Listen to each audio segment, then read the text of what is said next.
Good yawning, star, and welcome to a brand new episode. Thank you for joining me on this third release. I did actually film with my good friend Stefan Brown, who's just released an album, and literally halfway through, the fire alarm went off.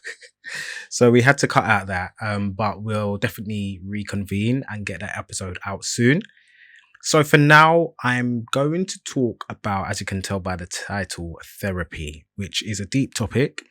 And the reason why I thought I'd cover this is that November is known as Men's Mental Health Awareness Month, also known as Movember. So you see a lot of people growing out their mustache. Mine is growing out simply because I just haven't had time to cut it and it kind of suits me, you know what I'm saying? But a lot of men grow it out. I think I've done it for 1 or 2 years.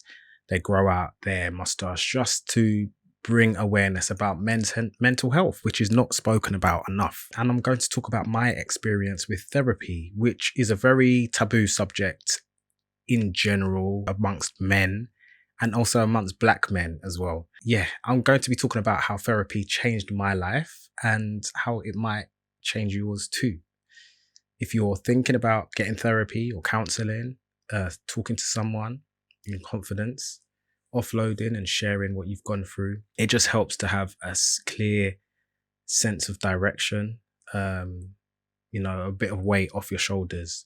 And, there's a saying that goes, a problem shared is a problem halved. And even if the person that you're talking to might not have the solutions, they might be able to point you in a different direction or make you see something that you've not seen before, which is super helpful. By the way, this is going to be my first visual podcast, right? So if you're on Spotify, I think you can switch to video or you could just listen to the audio as well.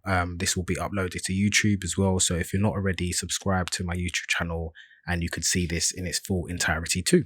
I'm going to bring up the definition of therapy and show you the difference between therapy and counseling. So therapy and counseling are more or less the same thing. The wording can be kind of interchangeable when it's pretty much the same format of sitting down and speaking to someone in a professional setting and sharing how you feel. But there are slight differences. So counseling typically focuses on short-term issues and the present moment. The counsellor helps you find ways to manage your current feelings and issues. Counselling is usually led by you, who discuss the problems you want to address, and the counsellor asks the questions and makes suggestions. So I've had counselling sessions, and it is very different format to therapy. So therapy can be shorter than counselling, but it's more long-term and focuses on the root cause of the problems. Therapy is usually led by the therapists, who helps you explore your thoughts, feelings, and behaviors. Therapy is designed to help you develop tools to manage or overcome your mental health conditions.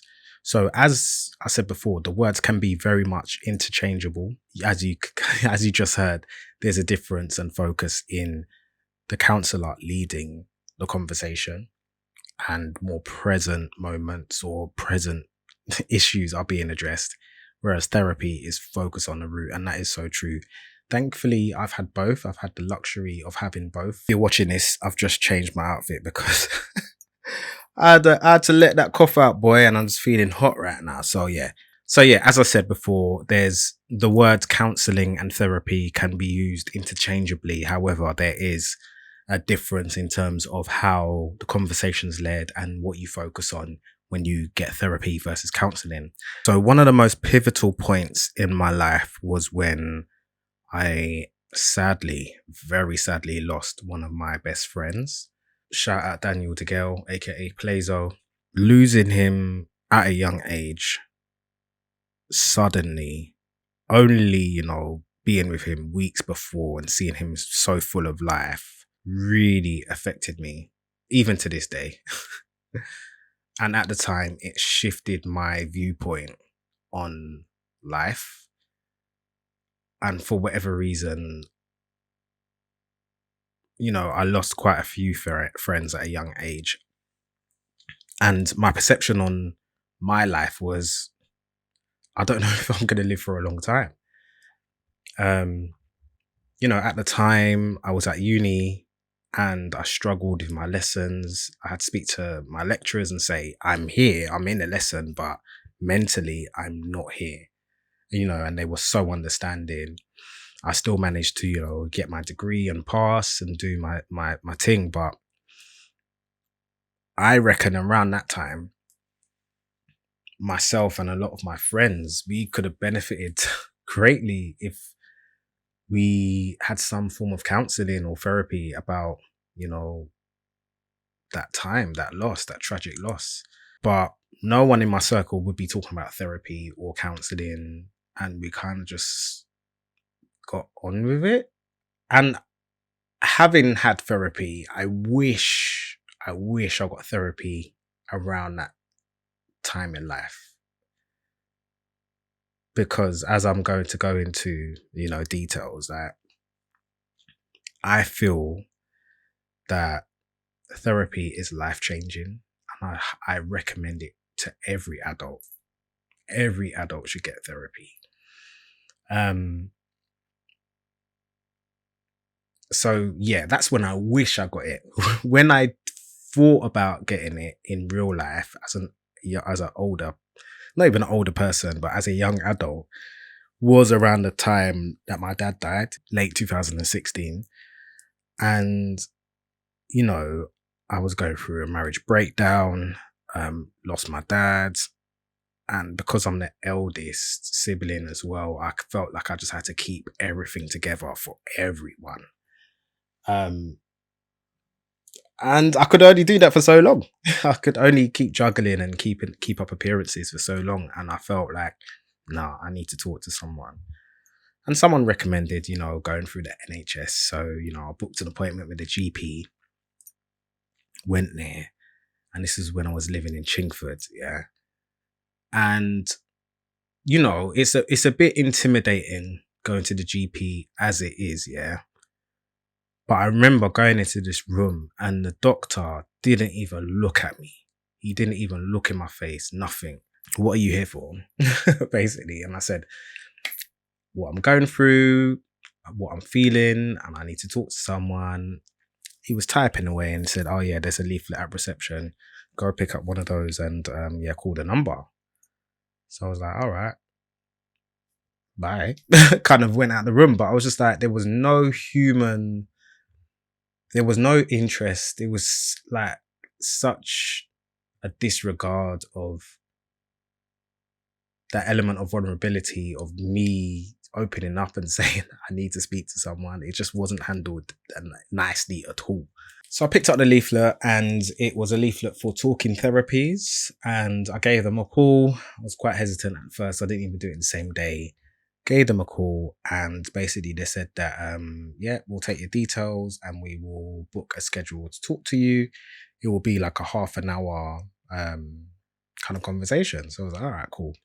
I scheduled it for about lunchtime the following week because I knew that I'd be able to, speak to someone on the phone, be quite vulnerable, and I'll be away from everyone. It won't affect my work. So scheduled it, had the conversation, answered a series of questions, and it's like, are you feeling XYZ? And on a scale of 1 to 5 or 1 to 10, do you feel this? And effectively had the conversation now. And because I wasn't suicidal and because I didn't feel like hurting myself or anyone, they said basically, we can't help you. So I was like, hold on. I went through all of that. I said what I'm feeling. I said what I'm going through. And because I'm no threat to anyone else or myself, I can't do anything. So I kind of just got left in the dark.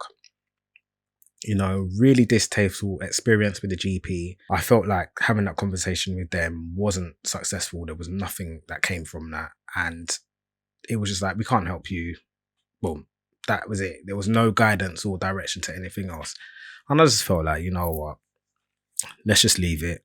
I trotted on with what I went through before. I'm going to do it again. Even the things that I'm juggling now, I'm just going to do it again and just suck it up and do what I can do.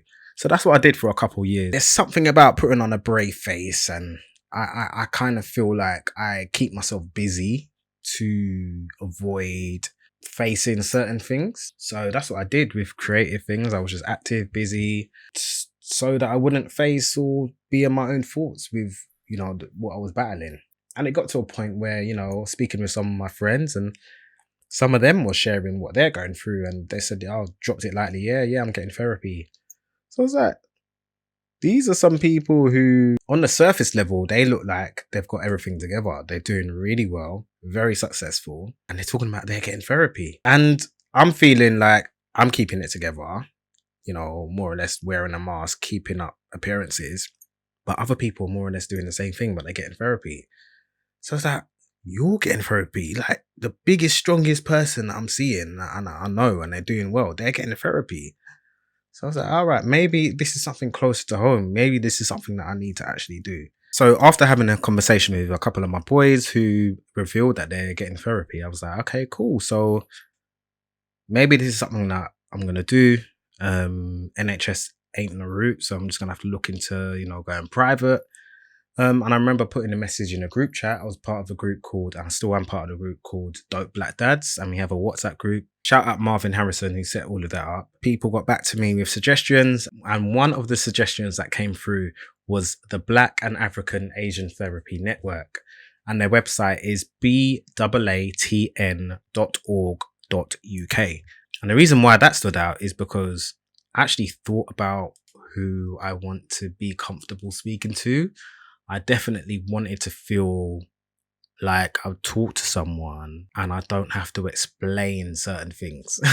Like if you are Black or Asian, or you faced any type of discrimination, or, kickback for looking different, or you have to operate and maneuver differently because you are living in the UK and you're Black and you look like me, there's certain things that might come up that I don't have to break down to you because it's an alien concept, because you've never faced it. So I definitely wanted to speak to a Black person. And the issues that I wanted to speak about was also about relationships and things like that. So yeah, I definitely wanted to speak to a Black woman because I felt like I would get a different perspective than speaking with my boys or speaking with older men who are in my life, and they're pretty much getting exactly what I'm saying and agreeing with it. But I felt like if I talk to a Black woman, I might get a different perspective and a different answer, a viewpoint as to what I was constantly facing. And I found one on this website, and I have to shout out this website again. It's batn.org.uk. If you check it out, have a look at the spectrum of talent that is on there. And I say talent because yes, like what I experienced was amazing, life-changing. And what you can do is you can look for anything that you've gone through, or anything that you're looking to cover. So for example, it could be abuse, it could be child abandonment, it could be neglect, it could be whatever, all of these traumatic experiences that you've been through in your life. If you look at the description of these therapists, they can talk about what they're qualified to talk about, or what they can cover confidently. And if there are 3 or 4 subjects that you want to face, and that person has it in their bio, then potentially that person is someone that could be suited to deal with anything that you want to talk about. I found someone who was local. She was a Black woman. She covered all of the things that I wanted to talk about. And I reached out to 2 people, and one of them took a while to get back, and this one was very responsive. She had a great website, emails great, quick, price was decent. It's still, you're paying for a private service, so it's going to be quite hefty. But it wasn't too hefty. I was still able to sign up and probably have a session once a week. And I did that for about 7 months. And then after I felt like we were at a good place, I would extend it from once a week to bi-weekly, and then once a month. And now it's been a couple of years since I saw this person, and, it was extremely worth it. I started this therapy around 2021. Obviously, this is when COVID happened. So some of our sessions were in person and some was online. So I can talk about the difference between the two. I'm a people person. I like to connect with people in person, in the flesh. I like to give you a hug. I like to give you a handshake, a pound, a touch, or whatever. That's just how I am. Yeah. So when we had the opportunity to meet up in person, I loved that. And I felt like I'm getting my money's worth. You know what I'm saying? It also allows the person to, I feel like, read me and have eye contact. And, you're within a room, you're within a safe space. You don't have to worry about who potentially might be. Let's say I'm doing it at home and I've got someone listening at the door or outside, or a delivery might come, and you know what I'm saying? There's certain distractions. But the majority of sessions that we did have were virtual due to just lockdown reasons. And it still was effective that way as well. The only thing is you need your tech to be working. You need to have your laptop charged, your phone charged, so nothing cuts out, because you're paying that X amount of pounds. You don't want your technology to let you down. You know what I'm saying? So make sure that you're prepared. Make sure that you got signal. If you're not doing it at home, you might do it in your car. Yeah, you just got minimal distractions if you're doing that way. But I would highly recommend to everyone, if you can, if you're confident enough to, just have the sessions in person, because they have their own spread. I'm talking about the therapists. They might have their office. They'll have the certificates up. They'll also have tools. My one had like a sandbox. She had objects and a lot of different things and techniques to try and open up and start conversations and maybe reveal more things about myself than I initially realized. So I highly recommend going in person. And I would say the benefits of having therapy would be that you create a safe space, or even find a safe space with a trusted person to talk about anything that you've gone through. Also to discover and dig deeper into the reasons why you might be in a certain cycle that you're in. The best way that I can describe the therapy for me in terms of getting a result was, it's like I had a massive jigsaw puzzle on the table, 1,000 pieces, right? And sometimes you might think, okay, you go to therapy and they will put everything in place so you see what's right. They will leave you to put your own puzzle in place, and they'll ask certain questions like, oh, what if that piece fit there? And you're like, oh my days, I never would have, I didn't see that. That's how they operate. And they ask, obviously they're trained, the majority, the trusted ones, they're trained to ask the right questions. And it's a judgment-free zone. The amount of things that I've said that I wouldn't repeat to other people because I don't know if it's going to stay with them, I'm able to share that within this session, because obviously we've got a legally binding agreement that what we say stays within those four walls as well. And you can build up that element of trust with that person over time. You kind of go on a journey of self-discovery, which I found amazing at the time. There were certain memories that were repressed and I completely forgot about, but through having therapy, I was able to dwell and look on those things and think about how that's connected to this and this is to that. And, and I wouldn't have done that otherwise. I would just be in that same cycle of thought, thinking why or what if, and not understanding. So yeah, you definitely get a greater sense of clarity with therapy. And as I mentioned at the start, a problem shared is a problem halved. So I've recently had therapy sessions through work, and they were free. I'm so appreciative of those sessions, but from my experience, the quality of the private therapy is miles ahead of what you can get for free.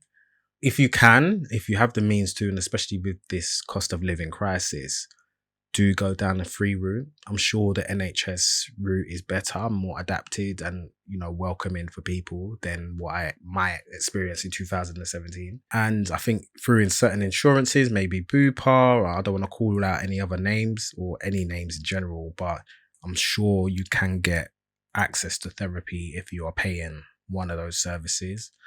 And you might want to speak to HR as well. Certain workplaces do provide certain allowances, and they have agreements with organizations where you can get access to therapy as well. So have a look, do some research. But I would say, based on my experience, the quality that you get through private is way superior. And if you see it as an investment on yourself, on your journey, on your identity, it's definitely worth paying that little bit extra to get that quality service. Similar to NHS, I had a toothache. It was mad. Mad. One of the maddest pains I've felt in my whole life, yeah. I went down the NHS route because the dentist was closed throughout COVID, yeah. The way that they dealt with me, again, like a dog. They don't care.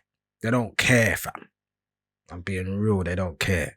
I had to pay the mad amount to go private and get something done.